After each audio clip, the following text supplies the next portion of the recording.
गड़बड़ है यहाँ और राम जी तो विजय नहीं पाएंगे क्योंकि यहाँ सब योद्धा ही योद्धा हैं। तब जब आगे बढ़े तब उन्होंने देखा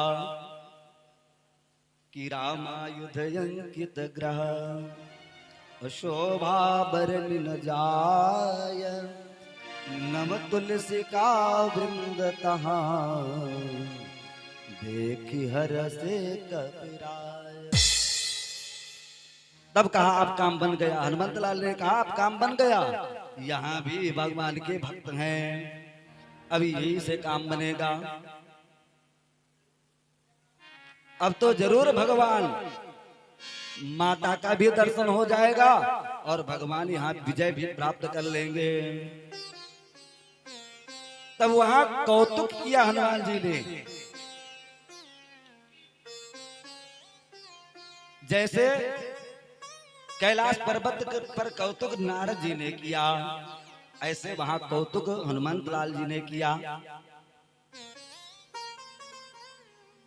अब भोलेनाथ ने कहा देवी उठो, ओम शब्द कौन कह रहा था? कहा मुझे क्या मालूम महाराज। कहा कब सोई, कब तुम्हें निद्रा आ गई? कितनी कथा आपने सुनी? जितनी कथा सुन रखी थी उतनी बता दिया, वर्णन कर दिया भोलेनाथ से। कहा इसके आगे की कथा? कहा मैं सो गई। और सो गई मानो खो गई। जो सोया सो खोया और जो जागा जो पावा, यही है।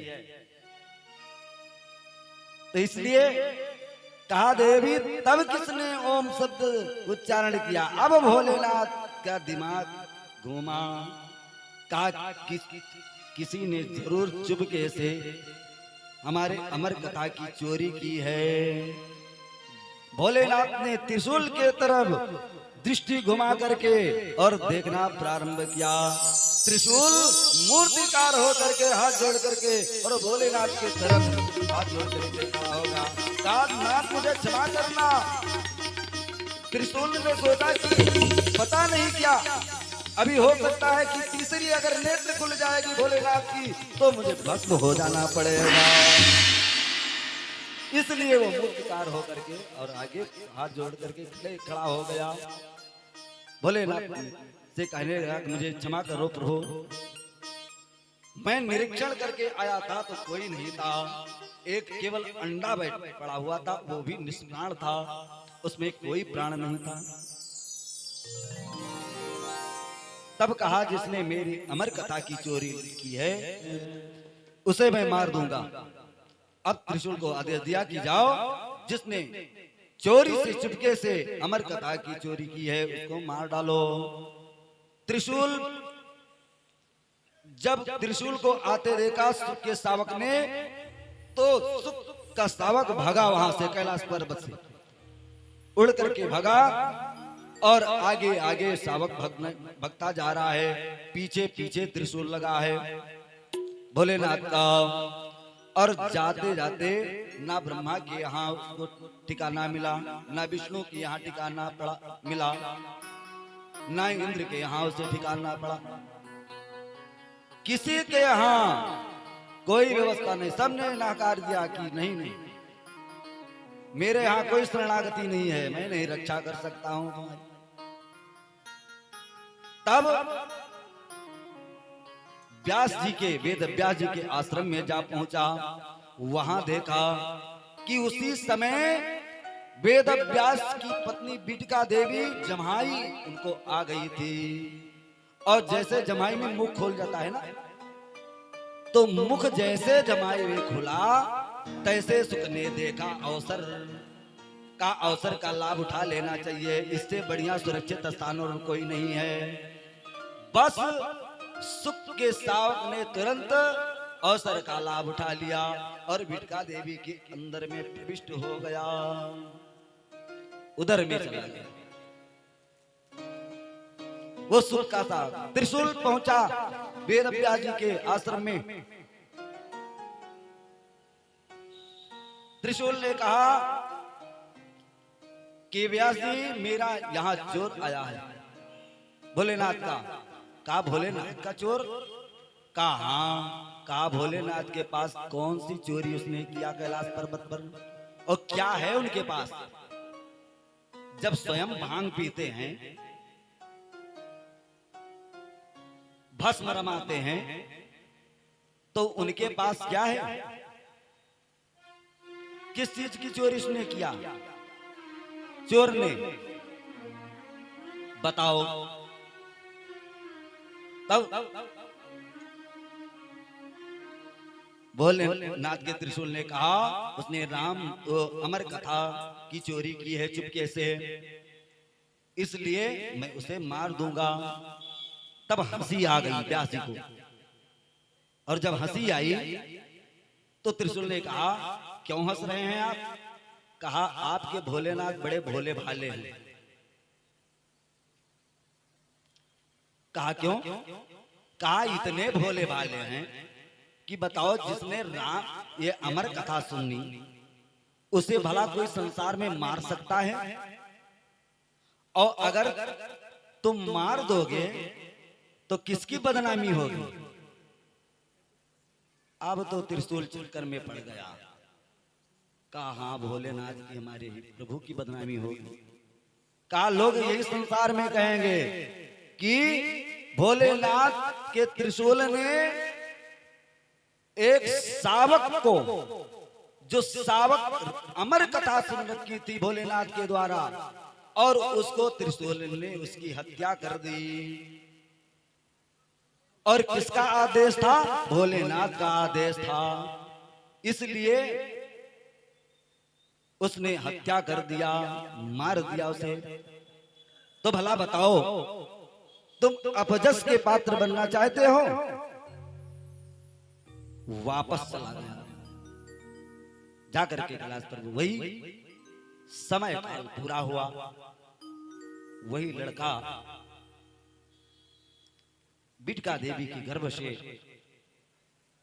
और सुखदेव रूप में उसका अवतार होता है। बोले सुखदेव भगवान की जय। और जैसे ही सुखदेव का अवतार हुआ, तैसे सुखदेव भगवान नार बीमार के समेत जंगल को चल दिए। पीछे वेदव्यास जी कहने लगे,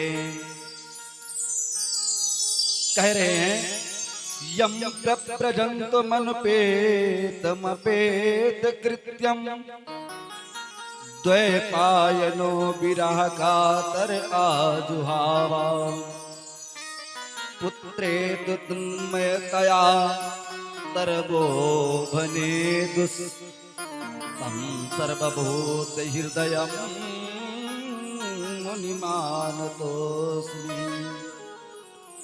मुनिमानतोस्मि। पुत्रेत तन्मयतया, पुत्र के विरह में कातर हो गए, तन्मय हो गए। कौन? व्यास जी कहते हैं ए पुत्र तुम लौट आओ, लौट आओ, लौट आओ। अभी तुम्हारा जात कर्म संस्कार नहीं हुआ, फिर चले जाना तुम जंगल को, मैं नहीं रोकूंगा। तब करना, परंतु सुखदेव जी वापस नहीं मुड़े। तब तरबो भने दुष्ट, वृक्षों से आवाज आई वेदव्यास जी के कानों में। मानो वृक्ष लोग कह रहे हैं कि अरे व्यास जी, इतने आप प्रकांड विद्वान होते हुए और पुत्र के विरह में इतने संतप्त हैं, आप परेशान हैं। आपसे तो मैं अच्छा, मुझे देखो, मैं भी पुत्र पैदा करता हूं। फल कौन है? पुत्र तो है। फल, वृक्ष से फल लगते हैं और फल से बीज बनता है और बीज से फिर पौधा बनता है, वही फिर वृक्ष हो जाता है। परंतु वृक्ष कभी नहीं सोचता है कि ये पौधा बड़ा हो जाएगा तो मुझे छाया देगा। जब तक वो बड़ा हुआ तब तक पता लगा कि आंधी तूफान में वृक्ष वो दूसरा गिर गया, वैसे ही सूख गया। तो आपसे तो मैं अच्छा, मैं सैकड़ों पुत्र प्राप्त पैदा करता हूं, परंतु कोई आशा अभिलाषा नहीं रखता हूं पुत्रों से। इसलिए तुम लौट जाओ, लौट जाओ, लौट जाओ। और लौट करके आए तो उन्होंने 17 पुराण की रचना की अपने पुत्र के विरह में, परंतु मन की शांति नहीं बनी। तब नारद जी के बताए हुए और वेदव्यास जी ने 18वां पुराण श्रीमद् भागवत महापुराण का उन्होंने लेखन किया, रचना किया। कहा 18वां पुराण श्रीमद् भागवत महापुराण की रचना करो तुम, और उसी से आपके मन में शांति आ जाएगी। क्योंकि श्रीमद् भागवत महापुराण ऐसा पुराण है जिसमें भगवान श्री कृष्ण की वांगमयी मूर्ति इसमें विराजमान है। जो काले काले शब्द हैं वो भगवान श्री कृष्ण हैं, और जो उनके नीचे सफेद लाइन है वो श्री राधा रानी का प्रतीक है। बोले राधा माधव भगवान की जय। ऐसे पुराण की कथा, ऐसे पुराण की जो परिक्रमा, ऐसे पुराण की जो सेवा पूजा पाठ करते हैं, उनका भगवान सदैव कल्याण करते हैं, उत्तरोत्तर विकास करते हैं। आगे की कथा बड़ी बड़ी सुंदर कथा है। वेदव्यास जी महाराज महाभारत की कथा का प्रारंभ करते हैं। और महाभारत सभी लोग जानते हैं, महाभारत कब होता है? जानते हो महाभारत कब होता है? जब घर में किसी मालिक के, जैसे घर में कोई मालिक होता है, एक मुखिया होता है, मुखिया जिसे कहते हैं मालिक। तो मुखिया के अंदर जब द्वेष भावना उत्पन्न हो जाएगी कि ये हमारे हैं और ये हमारे भाई के पुत्र हैं, जब ऐसा व्यवहार आ जाएगा तो उस घर में महाभारत होगा, उस घर में महाभारत जरूर होगा। बिना महाभारत हुए उस घर का कल्याण नहीं है। एक जगह हम और महाराज जी गए थे, महाराज जी की कथा हो रही थी बस्ती जिला में। तो एक ब्राह्मण परिवार में महाराज जी गए हुए थे, और उस घर में जिसके यहाँ कथा हो रही, जजमान जी के 2 बेटे थे, और दोनों बेटे नौकरी कर रहे थे, बढ़िया अच्छी नौकरी कर रहे थे। एक दिन छोटे भाई आए, महाराज जी से कहे महाराज जी आज मैं आपकी सेवा करूंगा, स्नान आपको मैं करवाऊंगा। स्नान करवाने लगे महाराज जी को। तो महाराज जी ने कौतूहल बस पूछ लिया कि भैया आप सर्विस करते हैं? हाँ महाराज जी। तो बच्चे सब आपके, फैमिली आप कहाँ रहती है? महाराज जी साथ में रहती है फैमिली। कहा अच्छा बड़ी सुंदर बात है भाई, पढ़ाना भी चाहिए बच्चों को, सुंदर ज्ञान भी देना चाहिए। कहा तो कितने बच्चे हैं बेटा? कहा 4। क्या कहा? 4। कहा अच्छा। तो महाराज जी कुछ नहीं बोले। दूसरे दिन बड़े भाई का नंबर आ गया। बड़े भाई ने कहा महाराज जी आज हम आपको स्नान करवाएंगे। बड़े भाई से भी प्रश्न हुआ यही, महाराज जी ने प्रश्न कर दिया कि भैया आपकी फैमिली? उन्होंने कहा मेरी फैमिली घर पर रहती है महाराज जी। कहा बच्चे? कहा बच्चे घर में रहते हैं। कहा तो भैया आपके बच्चे कितने? कहा महाराज जी 4। बड़े भाई ने भी कहा 4 और छोटे भाई ने कहा 4। तो महाराज जी ने कहा तो भैया 4 + 4 = 8, यही तो होता है, यही तो गणित अंक में यही तो आएगा कि 4 + 4 = 8। तो महाराज जी ने कहा भैया तो 4 आपके 4 भाई के तो 8 बच्चे हुए, लेकिन घर में तो 4 ही बच्चे दिखाई पड़ रहे हैं, आखिर और बच्चे कहाँ हैं? 4 बच्चे कहाँ हैं? कहा नहीं महाराज जी, 4 + 4 = 4। कहा भैया हमको आपने विस्मय में डाल दिया, ये कैसी गणित हमको पढ़ा रहे हैं? हम सबको पढ़ाते हैं, आपने तो हमको पढ़ाना प्रारंभ कर दिया। कहा हाँ महाराज जी, यही सत्य है जो मैं कह रहा हूं, यही सत्य है कि 4 + 4 = 4। 4 हमारे हैं, 4 उन्हीं भैया के। हम भी 4 कहते हैं, वो भी 4 कहते हैं, और 4 + 4 = 4 है। कहा ये कैसे? कहा महाराज जी आज मैं बता रहा हूं, मैंने कभी ऐसा नहीं कहा। कहा बताओ। अब मैं चक्कर में पड़ गया, अब साफ बताओ मुझे भी। कहा ये महाराज जी ऐसी है, ऐसी बात है कि भाई साहब के पास 2 बच्चे हैं, 2 बच्चे हमारे हैं, और भाई साहब हमारे बच्चों को भी अपना बच्चा समझते हैं, और भाई साहब के बच्चों को मैं भी अपना बच्चा समझता हूं, इसलिए 4 + 4 = 4। तो वहां महाभारत नहीं होगा। जहां 4 + 4 = 4 है, वहां महाभारत नहीं होगा। और 4 + 4 = 8 है, तो वहां महाभारत होगा।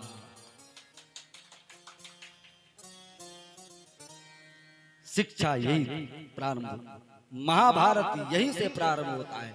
और प्रथम गीता में श्लोक भी आया है यही,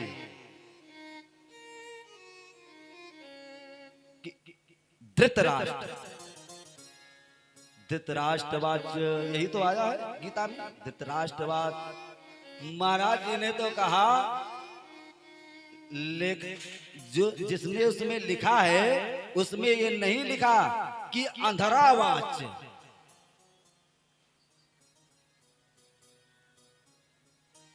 ध्यान देना।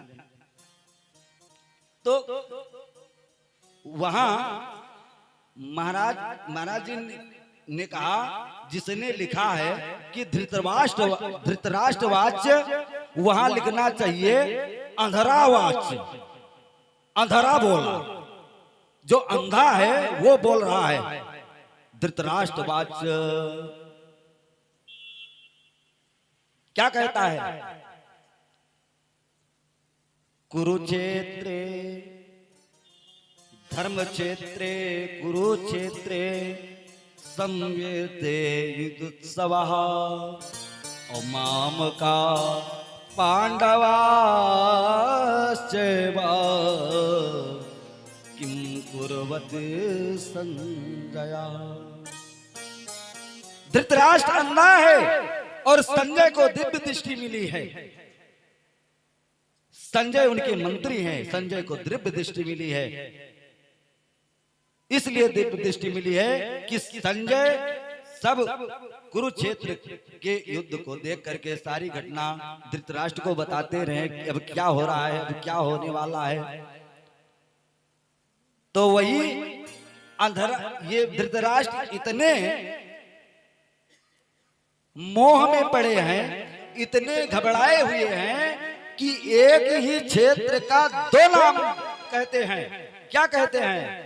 कि धर्म क्षेत्र कुरुक्षेत्र, और कुरुक्षेत्र है वो, धर्म क्षेत्र नहीं है। अरे धर्म क्षेत्र होता तो महाभारत नहीं होता। कुरुक्षेत्र है, कुरुक्षेत्र में पांडव और कौरव की सेना खड़ी हुई है आमने सामने। दोनों भाइयों की सेना खड़ी है सामने, आमने सामने, युद्ध के लिए ललकार रही है।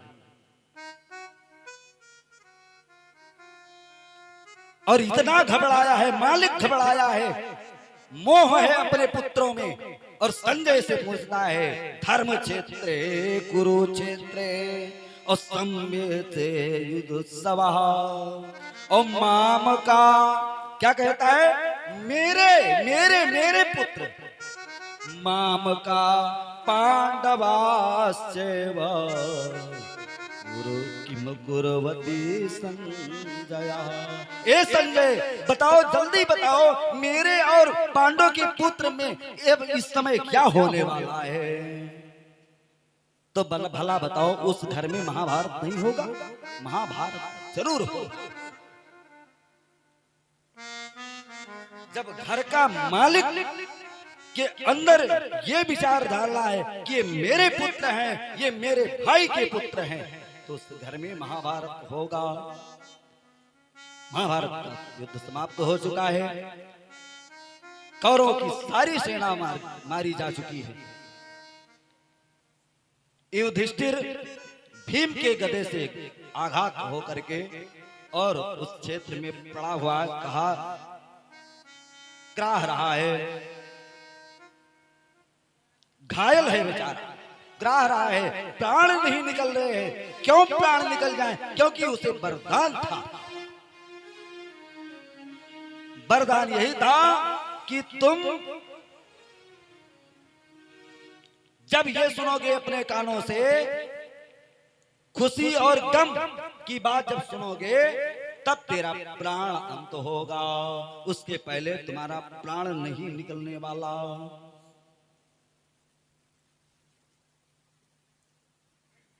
और एक चीज और बता दूं महाभारत की चीज, कि दोनों भाइयों के बीच में दो माताएं हैं। इधर तो गांधारी और उधर कौन है? कुंती। ना कुंती ने अपने पुत्रों को अजर अमर का वरदान दिया है विजय होने का, और ना गांधारी ने अपने पुत्रों को वरदान दिया है विजय का। धन्य है ये दोनों माताएं। अंत तो गत्वा दोनों माताएं कभी भी अपने पुत्रों को ये वरदान नहीं देती हैं कि तुम वीर को विजयी हो जाओ, विजय प्राप्त कर लो। इसलिए महाभारत का भीमसेन के द्वारा गदा से आघात और दुर्योधन कह रहा है। श्री सूत जी महाराज कहते हैं, यदा मृदे कवरवो सृंजयानां वीरेश्वतो वीरगति गतेषु प्रिकोदरा विद गदा विमर्श भगनोरुदंडो धृतराष्ट्रपुत्र।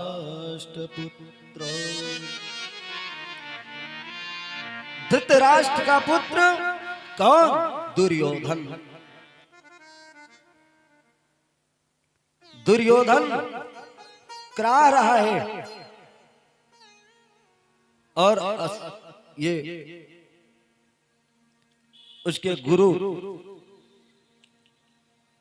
अश्वस्थामा आकर के और समझाता बुझाता है, कहता है भैया मित्र घबराओ मत तुम। क्यों तुम घबरा रहे हो? मैं प्रतिज्ञा करता हूं, अगर मुझे सेनापति आप बनाए होते तो आज ये दिन देखना ना पड़ता आपको, कि आपके सामने आप 100 भाई थे और केवल आप बचे हो, केवल एक बचे। 99 भाई मारे जा चुके हैं, आपके सामने पड़े हैं, देख रहे हो। और पांडव 5 थे और 5 के पांचों में पांचों भाई अभी सलामत हैं, बचे हुए हैं। यही महाभारत है, यही धर्म क्षेत्र है। उसमें किसी का वध नहीं हुआ, कोई नहीं मरा। अगर मुझे सेनापति बनाए होते तो ये दिन नहीं देखना पड़ता। आज पांचों पांडव, आप 100 के 100 पुत्र जीवित रहते, 5 के पांचों पांडव मारे जा चुके थे। जब ऐसा अश्वस्थामा ने कहा दुर्योधन से, तो दुर्योधन ने तुरंत कहा कोई बात नहीं, भूल हो गई मुझसे, लेकिन चलो कोई बात नहीं। अब मैं तुझे अपना सेनापति बनाता, अपने रक्त से और उसके मस्तक में तिलक कर दिया। कहा जाओ, मैं आज मैं तुम्हें अपना सेनापति बनाता। कहा अब क्या सेनापति, अब तो सब कुछ समाप्त हो चुका है, लेकिन घबराओ मत मित्र, मैं आपसे कभी मित्र से मैं छल नहीं करूंगा। और जो मित्र से छल करते हैं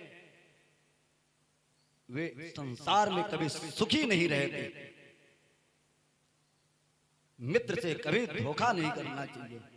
मित्रता हम आप कथा वार्ता में सुनते हैं, आगे की कथा आएगी सुदामा और कृष्ण की मित्रता की कथा। कहां द्वारिकाधीश और कहां निर्धन सुदामा, ब्राह्मण सुदामा, परंतु मित्र थे। और जब सुदामा जी महाराज द्वारिका में जाकर के पहुंचे तो भगवान अपना सिंहासन छोड़ करके मित्र से मिलने चले आए। दिनहीन मित्र से मिलने चले आए और मिले ही नहीं, अपने गले से लगा लिया, वक्षस्थल से लगा लिया और रोने लगे। ये मित्रता है। लोग आजकल तो मित्रों से आप घात करते हैं, विश्वासघात करते हैं। सुदामा जी के मित्र द्वारिकाधीश हैं। कभी सुदामा जी ने ये नहीं चर्चा चलाई कि मेरे मित्र द्वारिकाधीश हैं। और आजकल विडंबना ये है कि अगर कोई व्यक्ति का मित्र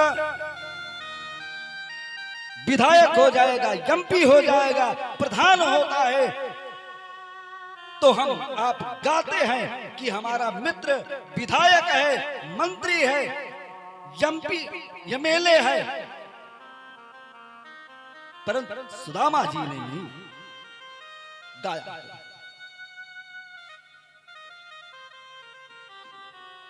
और मित्र जब का दर्जा जब ऊंचा हो जाता है, मित्र धनी हो जाता है और दूसरा मित्र गरीब हो जाता है, तो उस मित्र को लोग तिरस्कार कर देते हैं, मित्रता नहीं निभाते हैं। लेकिन सुदामा की चरित्र को श्रवण करो और सुदामा जी के चरित्र को श्रवण करके अपने जीवन पर उतारो। उस दिन से ये गलती नहीं करोगे जब अपने जीवन पर उतार लोगे सुदामा चरित्र को। आज सुदामा चरित्र की कथा कोई सुनते नहीं, श्रवण नहीं करते, देखते हैं, ड्रामा देखते हैं। एक सुदामा जी को बुला लिए, उन्होंने नाच गा दिया, बस चलो सुदामा चरित्र हो गया।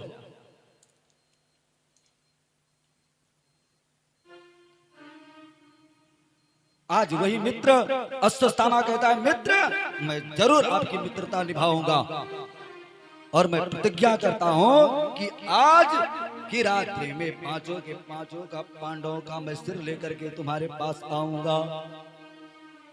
ऐसा कह करके अश्वत्थामा चला गया। भगवान को खबर हो गई। भगवान तो अंतर्यामी है, भगवान को सब कुछ मिल जानते हैं। उस दिन विजय रात्रि थी। भगवान ने कहा पांडवों से कि पांडव आज हम लोग शिविर में नहीं जाएंगे, चल करके और विजय का जश्न मनाएंगे कहीं अलग। और पांचों पांडवों को ले लिया और भगवान चले गए। पांचों पांडव जब चले गए, कुटिया खाली थी तो उनका बिस्तर खाली था, तो वहां पांचों पांडव के पुत्र जो पांचों पांडव के तरीके से थे, उनके पुत्र आकर के अपने अपने पिताजी के सैया पर लेट गए रात्रि कालीन में। और निशीत काल वेला में कहते हैं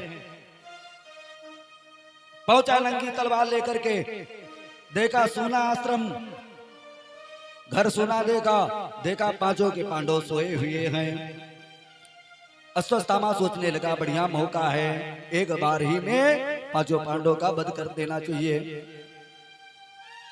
और कहीं अगर कोई जग गया तो गड़बड़ हो जाएगा मामला, इसलिए अब विलंब नहीं करना चाहिए।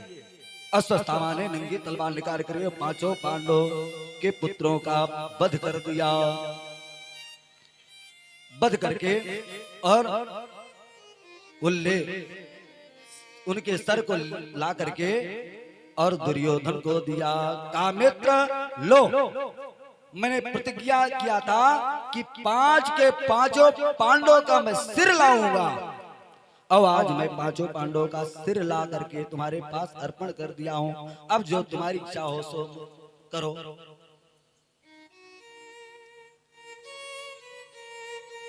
दुर्योधन ने कहा मित्र बड़ा सुंदर काम किया तूने, मुझे तो मालूम ही नहीं था कि इतना बढ़िया तुम काम करोगे। अच्छा तुम लाए ही हो। तो दुर्योधन केवल भीम से द्वेष करता था।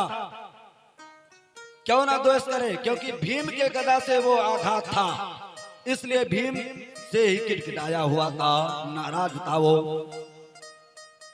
उसने कहा अश्वत्थामा मित्र, जो सबसे बड़ा सर हो भीम का वो मुझे दो और मैं उसको अपने हाथों से मैं उसका सर फोड़ूंगा, तब मेरे आत्मा की शांति होगी। भीम जो सबसे बड़ा था सर था, भीम के लड़के का सर उसको जैसे दिया तो जैसे दुर्योधन ने हाथ में लिया और हल्का सा जोर लगाया, वो सर फट गया।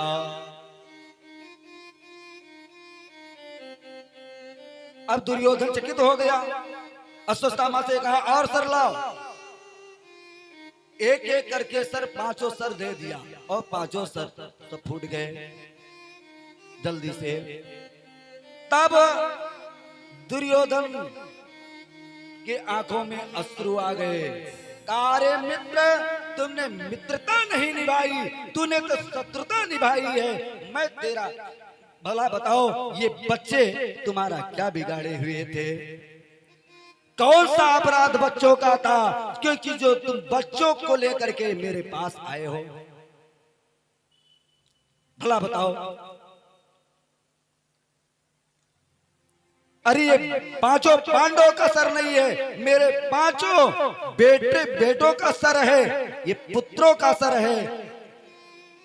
भला ये जीवित रहते तो ये अपने पिता ये जब पिंडदान देते कहीं जाकर के, तो मुझे भी वो पिंडदान मिलता, पानी देते, तर्पण करते, मुझे भी मिलता, मेरे भी आत्मा की शांति मिलती। परंतु मेरा तुमने तो कुल ही समाप्त कर दिया। तुम तो अपराधी हो अश्वत्थामा, तुमने अपराध किया है। तुमने 5 पांडवों का सर नहीं लाया, मेरे साथ विश्वासघात तुमने किया है। और उसके बाद में जब पहले तो खुशी हुआ, उसके बाद में गम, और उसी बीच में दुर्योधन का प्राणांत हो चुका। भगा वो वहां से भय के कारण से। और इधर जब भगवान श्री कृष्ण को पता चला, सुबह हुआ, द्रौपदी विलाप करने लगी। और जब वहां श्री कृष्ण को पता चला तो भगवान श्री कृष्ण 5 पांडवों को ले आकर के और शिविर में विराजमान किए और वहां प्रतिज्ञा किया। अर्जुन ने कहा द्रौपदी तुम घबराओ मत, मैं प्रतिज्ञा करता हूं जब तक इन बच्चों के बैरी को मैं जब तक नहीं पकड़ के लेकर आऊंगा तब तक मैं अन्न जल नहीं ग्रहण करूंगा। और भगवान श्री कृष्ण को लेकर के अर्जुन रथ पर सवार हुए और चले गए। कहा? अश्वत्थामा को पकड़ने के लिए। अश्वत्थामा ने देखा दूरी से कि अर्जुन आ रहे हैं पकड़ने के लिए, भागा अश्वत्थामा। जब देखा कि मैं पकड़ लिया जाऊंगा तो उसने ब्रह्मास्त्र चला दिया अर्जुन के ऊपर। अर्जुन ने जब देखा ब्रह्मास्त्र आ रहा है तो भगवान श्री कृष्ण के तरफ देखने लगे कि अब ये द्वारिकाधीश आप बचाओ, मुझे बचाओ। वो देखो ब्रह्मस्त्र आ रहा है। तो भगवान श्री कृष्ण ने कहा, अर्जुन क्यों घबरा रहे हो? तुम्हारे तो पास भी ब्रह्मस्त्र है। वो केवल ब्रह्मस्त्र चलाना जानता है, चलाने की विद्या उसे प्राप्त है और वापस करने की विद्या प्राप्त नहीं है। और तुम्हें तो दोनों विद्याएं प्राप्त है गुरुदेव की द्वारा। तुम्हें चलाना भी आता है, वापस भी करना आता है। इसलिए तुम भी अपना ब्रह्मस्त्र चला दो, उसके ब्रह्मस्त्र को काट दो। यही चारा है और दूसरा कोई चारा नहीं है। द्वारिकाधीश के कहने पर और तुरंत अर्जुन ने ब्रह्मस्त्र छोड़ दिया और अश्वत्थामा के ब्रह्मस्त्र को छीन कर दिया, नष्ट कर दिया। और भगवान अर्जुन अपना ब्रह्मस्त्र वापस किए। दौड़ करके अर्जुन ने पकड़ लिया और रथ में बांध लिया। रथ में बांध करके और शिविर में ला करके खड़ा कर दिया। बंधा है कौन? अश्वत्थामा। जैसे द्रौपदी विलाप कर रही है, रो रही है, और द्रौपदी की दृष्टि जैसे अश्वत्थामा के तरफ पड़ी, अर्जुन ने कहा, देवी लो, मैंने जो प्रतिज्ञा किया था कि मैं तुम्हारे इन बच्चों के बैरी को जरूर मैं ला करके आऊंगा। जो तुम्हारी इच्छा होगी सो तुम इसे दंड देना। सो ये तुम्हारे सामने खड़ा हुआ है। अब जो इच्छा हो तुम्हारी सो दंड दे सकती हो देवी तुम। तैसे द्रौपदी ने कहा, आज भारत की नारी जिसके 5-5 पुत्रों की हत्या हो गई हो और हत्यारा सामने खड़ा हो, बच्चों को मारने वाला सामने खड़ा हो, और वो आज मां बोलने जा रही है, कह रही है कि मुंजिता मुंजिता मेघा ब्राह्मणो नितराम गुरु। मुंजिता मुंजिता मेघा, जल्दी छोड़ो, जल्दी छोड़ो। अरे ये सब चकित हो गए। कहा, सब आपस में विचार करने लगे पांडव कि पार्वती की पागल तो नहीं हो गई अपने बच्चों की विरह में, इसके होश आवाज उड़ तो नहीं गए। ये कह रही है छोड़ो छोड़ो छोड़ो, जल्दी से छोड़ो।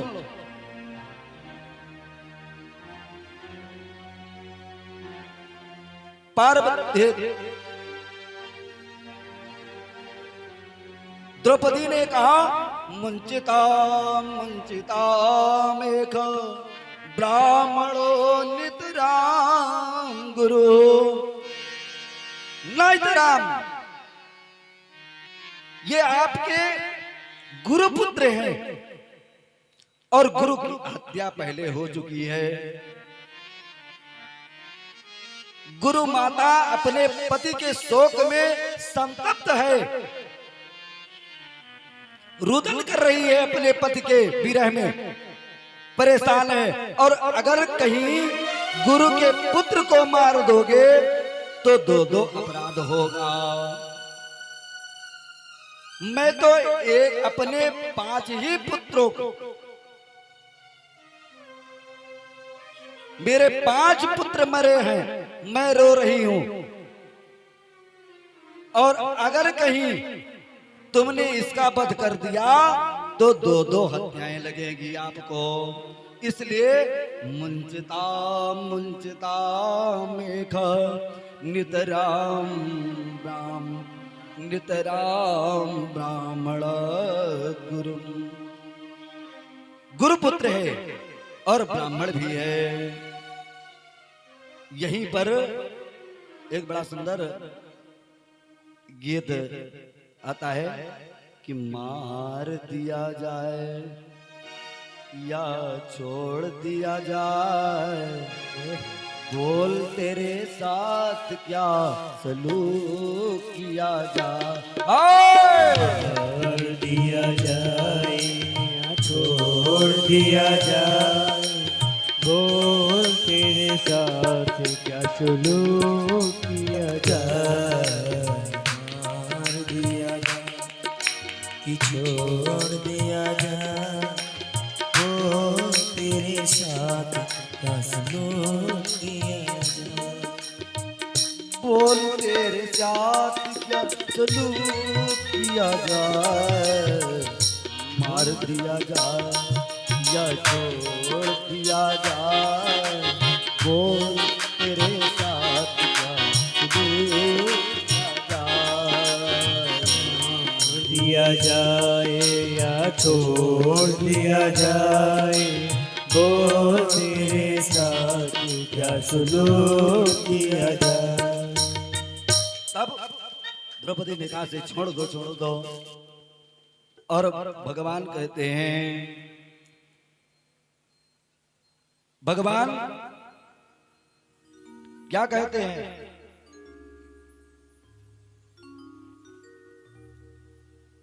कि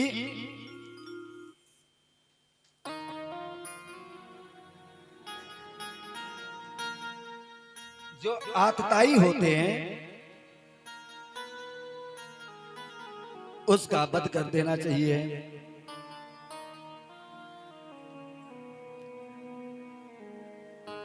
तो इसलिए इसको छोड़ दिया जाए या मार दिया जाए। तो अर्जुन ने सोचा कि भगवान कहते हैं कि आतताई को कभी छोड़ना नहीं चाहिए और ब्राह्मण का वध नहीं करना चाहिए। तो ब्राह्मण का वध भी नहीं करना चाहिए, आतताई को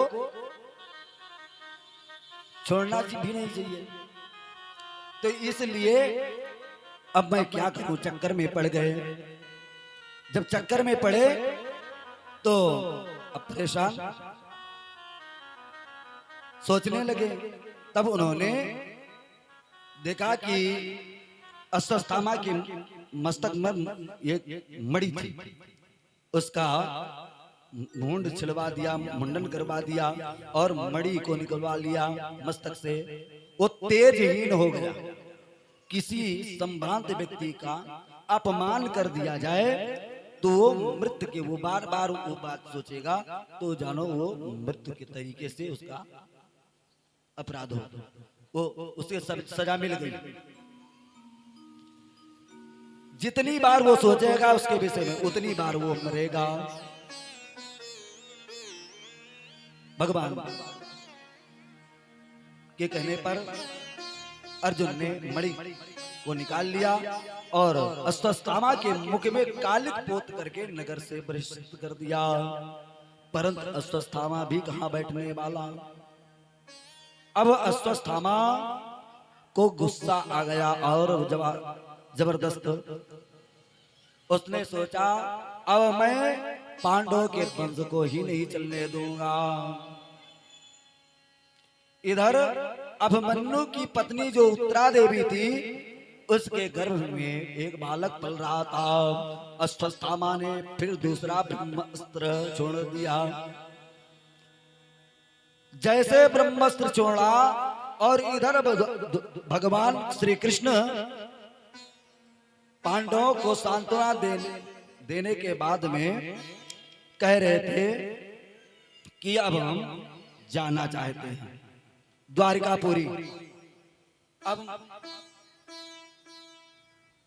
तो सभी से विदाई लिए और कुंती के पास जब गए द्वारिकाधीश भगवान श्री कृष्ण, तो कुंती से कहने लगे बुआ जी अब मैं जाना चाहता हूं और जो मुझसे अपराध हो गया हो सो क्षमा करना बुआ जी, और जो आपकी इच्छा हो निसंकोच, क्योंकि मैं केवल माखन चुराने वाला कृष्ण नहीं हूं, अब मैं द्वारिकाधीश हूं, मैं एक द्वारिकाधीश भी हूं। तो जो आपकी इच्छा हो सो मुझसे वरदान मांग सकती हो, मैं देने के लिए तत्पर हूं, तैयार हूं। हे बुआ जी तुम मांग लो। तब कुंती ने कहा कि हे प्रभु अगर आप सचमुच जाना चाहते हैं, कहा हाँ देवी मैं जाना चाहता हूँ, हाँ बुआ जी मैं जाना चाहता हूँ, क्योंकि और भी लीला है हमको करना है। तो कहा कि अगर तुम देना ही चाहते हो मुझे तो मुझे तुम दुख दे दो। जैसे कुंती ने कहा कि जी मुझे दुख दे दो, तैसे भगवान श्री कृष्ण ने कहा रे बुआ तुम पागल हो गई हो क्या?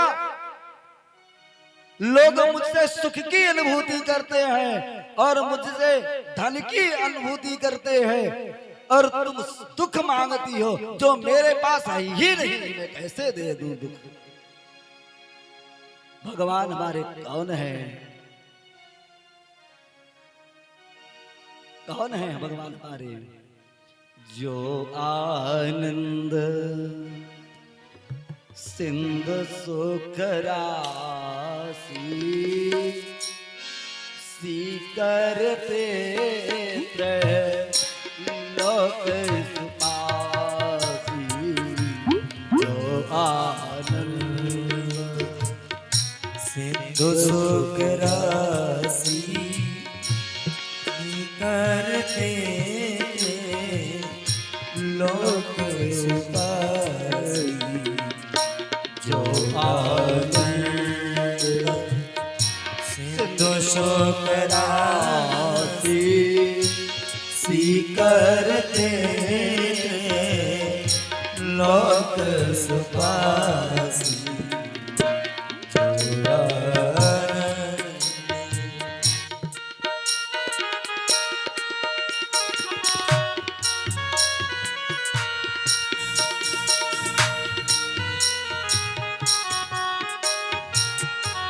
भगवान ने कहा मैया हे बुआ तुम दुख मुझसे मांगती हो, दुख मेरे पास है ही नहीं, मैं तो आनंद का सिंधु हूं, आनंद का सागर हूं मैं।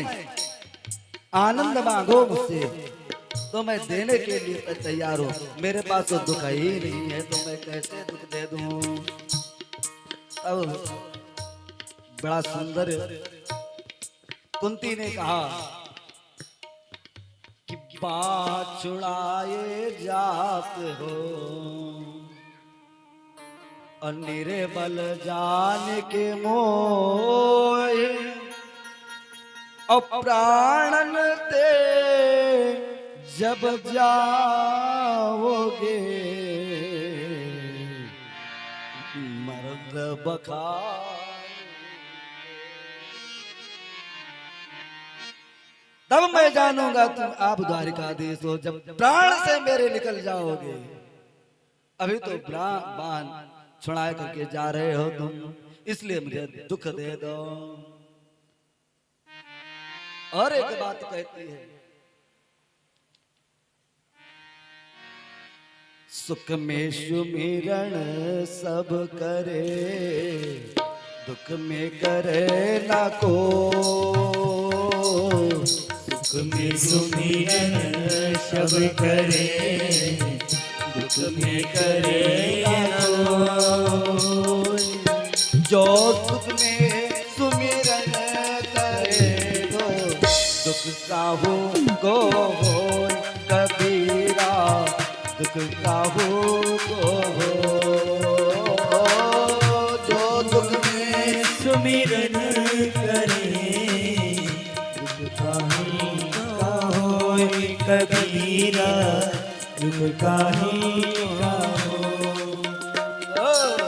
सुख में सुमिरन सब करे, दुख में करे ना को।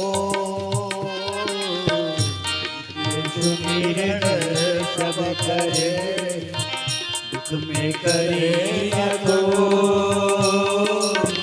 जो दुख में सुमिरन करे को, दुख काहो को दुख काहो को।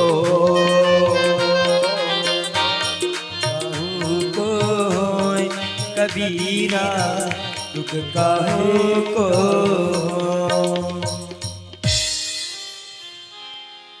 कुंती ने कहा कि हे भगवान ने कहा, हे बुआ,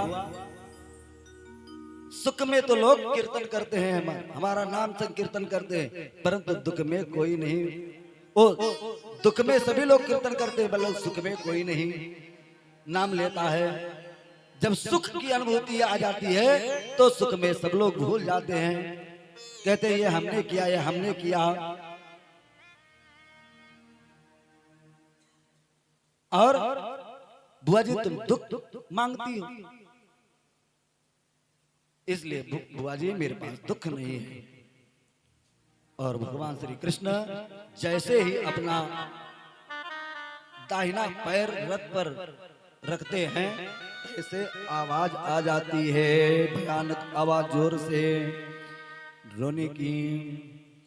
और वो देवी जोर से आवाज लगाती है कि पाहि पाहि महायोगिन देव देव जगतपते नान्या तद्भयं पश्ये यत्र मृत्यु परम परस्परम। पाहि पाहि महायोगिन, ये योगीश्वर, हे द्वारिकाधीश, हे भगवान श्री कृष्ण, मेरी रक्षा करो, मेरी रक्षा करो। कौन कह रही है?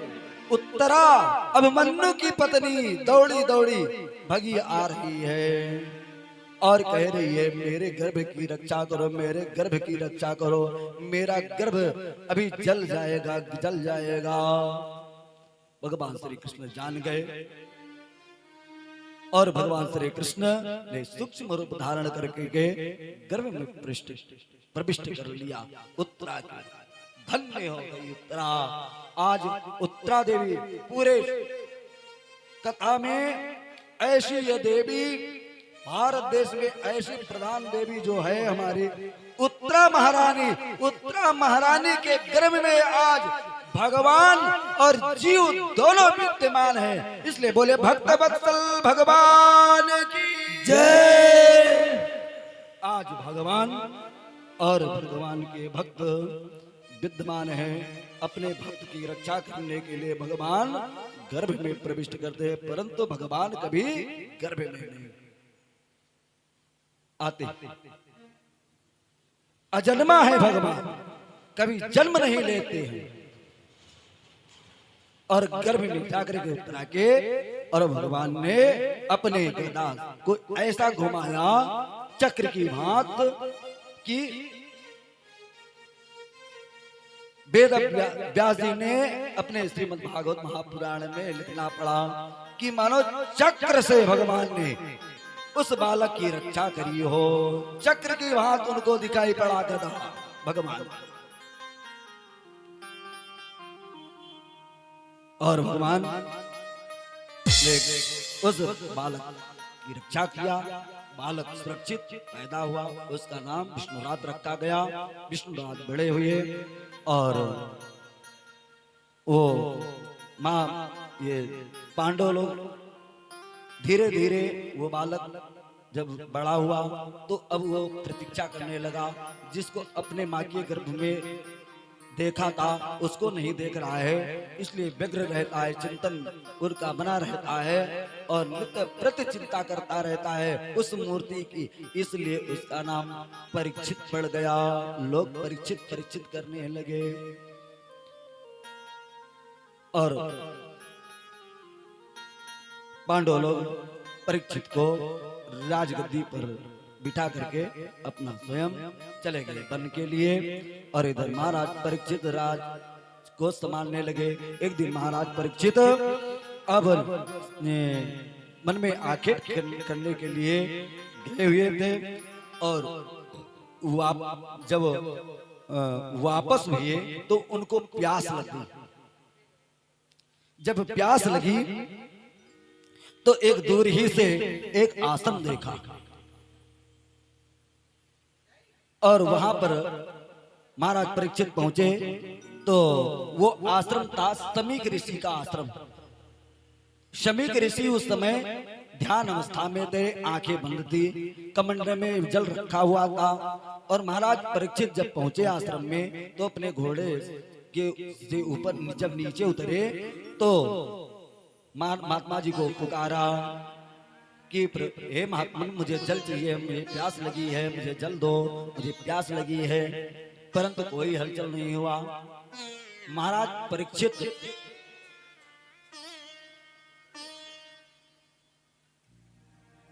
के सर पर कलयुग विद्यमान था, भ्रमित कर दिया था। एक दिन परीक्षित विजय एक दूसरे पर विजय प्राप्त करने के लिए राज पर गए हुए थे। तो वापस जब आ रहे थे तो एक उन्होंने दृश्य देखा था।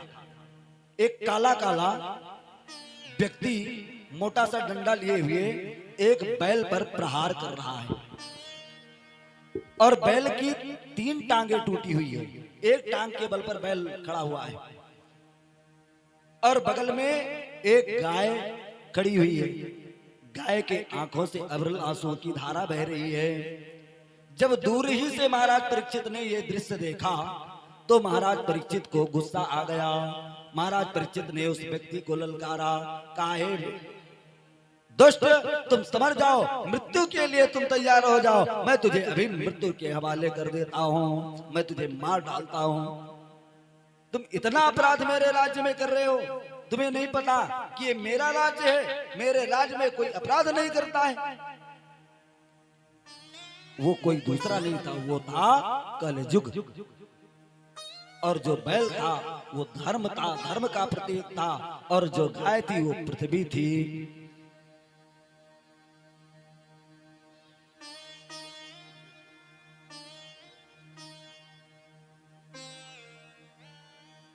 राधा माधव भगवान की जय। गाय थी पृथ्वी की प्रतीक। मानो कहना चाहती है पृथ्वी कि हे महाराज परीक्षित, आपके ना रहने पर, आपके समाप्त हो जाने पर पृथ्वी पर ऐसा ही कलयुग के द्वारा धर्म पर आघात होगा। जिस प्रकार से ये कलयुग इस बैल पर आघात कर रहा है, प्रहार कर रहा है डंडों से। मारना चाहा, बाण तलवार निकाला मारने के लिए, वो शरणागति हो गया, उसे छोड़ दिया और कहा प्रभु हे राजन मुझे क्षमा करो, मन में सब बुराई बुराई नहीं है, अच्छाई भी है। कहा अच्छाई क्या है? कहा अच्छाई ये है कि एक बार अगर इस संसार में लोग अगर एक बार भगवान का नाम ले लेंगे तो उनका भी कल्याण हो जाएगा। इसलिए मुझे छोड़ दीजिए आप। तो कहा मेरे राज्य से दूर चले जाओ, जहां तक मेरा राज्य है उस राज्य से दूर चले जाओ। कहा मैं कहां जाऊं? जहां जाता हूं वहां आपको देखूंगा कि आप ऐसे ही तलवार लिए मुझे मारने के लिए उद्यत हैं। इसलिए महाराज मैं जा नहीं सकता हूं कहीं, मुझे भय लग रहा है। तब राजन ने उसको वरदान दिया, कहो जाओ, तेरी सोने में निवास हो, जहां पशुओं की हत्या होती हो वहां तुम्हारा निवास हो, और जहां लंपट पुरुष रहते हो वहां तुम्हारा निवास हो, जहां वैश्यावृत्ति होती हो वहां निवास हो। इसी प्रकार से महाराज परीक्षित ने स्थान दिया। तो और वही सोने का मुकुट, सोना, सभी सोने में कलयुग का निवास नहीं होता, 2 नंबरी सोने में। जैसे चोरी किया हुआ सोना लाया गया हो घर में, 2 नंबरी इसी को तो कहते हैं कि कहीं से चुरा लिया हो या कहीं गिरा हो सोना, उसे ले आओ आप अपने घर में, तो कलयुग आ गया है। मानो आप कलयुग लाए हैं, और किसी से छीन करके आप लाए होंगे, चोरी करके, तो वो भी मान लो कलयुग आप लेकर के आए हैं तो आपका कल्याण नहीं है। इसलिए सोने में निवास दिया।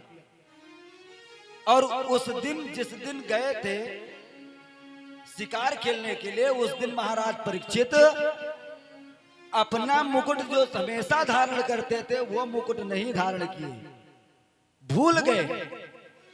बगल में उनके पिता ने जरासंध को मार करके और जरासंध के मुकुट को छीन लिया था। वो भी मुकुट रखा हुआ था। जल्दी जल्दी में महाराज परीक्षित ने भूल करके वही जरासंध के मुकुट को धारण कर लिया। बस कलयुग ने देखा कि बड़ा सुंदर अवसर है, बस उनके सर पर जाकर के बैठ गए। और जिसके ऊपर कलयुग सवार हो जाए, कहने कहा भैया कलयुग सवार है, कहा हो बहुत अत्याचार करे हो, यही तो कहते हैं हम लोग कलयुग। समीक ऋषि से मांग रहे हैं जल। अब सोचने लगे, जब नहीं समीक ऋषि की आंखें खुली तो महाराज परीक्षित सोचने लगे कि ये मालूम पड़ता है ढोंगी महात्मा है, हमको देखे होंगे कि राजन आ रहे हैं तो लाओ तब करना प्रारंभ कर दूं, आंखें बंद कर लो, झूठ मूठ का बहाना बना लो, ढोंग कर लो, कि ताकि राजा को यह आभास हो जाए कि हमारे देश में संत लोग बहुत बड़ी तपस्या करते हैं।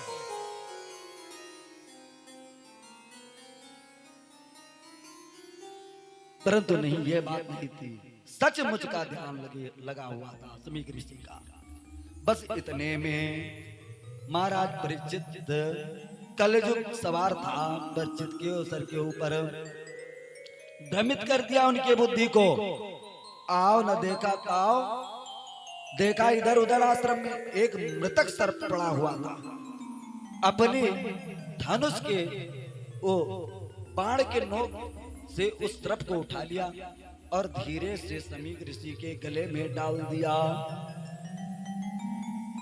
जब सांप डाला तो सांप इसलिए डाला कि हो सकता है अगर झूठ मूठ के बहाने बनाए होंगे तो अभी जब सर्प का सौ पड़ेगा तो इनकी निद्रा भंग हो जाएगी, ये जग जाएंगे।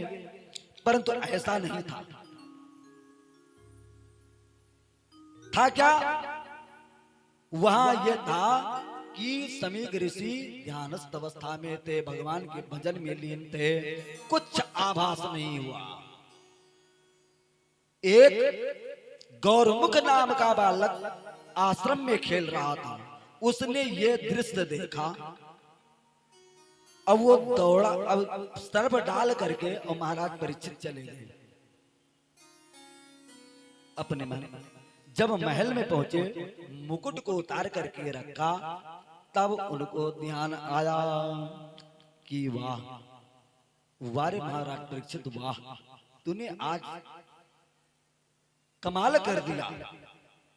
अपने आप को कोस रहे हैं, तुमने तो आज कमाल कर दिया, बहुत बड़ा अपराध तूने किया है आज। और जैसा आज आपने अपराध किया है, ये मृत्यु तुल्य अपराध है, ये क्षमा पात्र अपराध नहीं है, इससे क्षमा नहीं हो सकता है, तुम्हारा कल्याण नहीं हो सकता है, क्योंकि तुमने संत का अपमान किया है। कहा गया है संत का क्षण और अन्न का कण जो नष्ट करता है उसे जीवन में नरक होता है। भूल करके कभी अन्न का कण नहीं बर्बाद करना चाहिए और संतों का क्षण नहीं बर्बाद करना चाहिए, संतों से मजाक नहीं करना चाहिए। आगे की कथा आएगी, हम सुनाएंगे। समूल वंश नष्ट हो गया भगवान श्री कृष्ण का, संत का अपराध किए थे।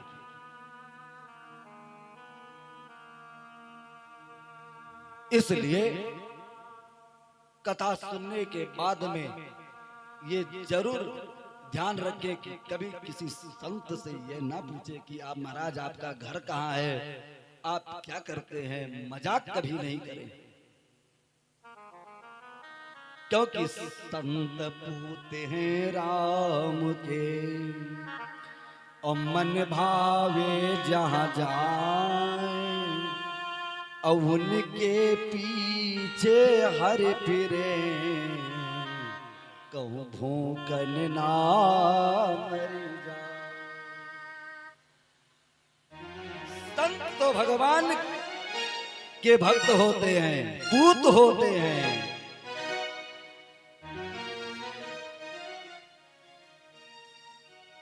इसलिए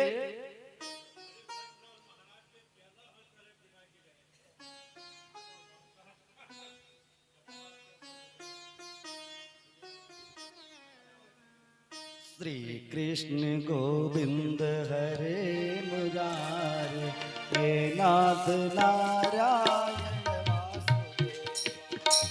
कृष्ण गोविंद हरे मुरारी, हे नाथ नारायण वासुदेव। कृष्ण गोविंद हरे मुरारी, हे नाथ नारायण वासुदेव। हे नाथ नारायण वासुदेव, हे नाथ नारायण वासुदेव, हे नाथ नारायण वासुदेव। सभी लोग ताली बजाते हुए जय हो। नारायण वासुदेव। कृष्ण गोविंद हरे मुरारी, हे नाथ नारायण वासुदेव। गोविंद हरे मुरारी, हे नाथ नारायण वासुदेव। हे नाथ नारायण वासुदेव। बोले बाल कृष्ण लाल की।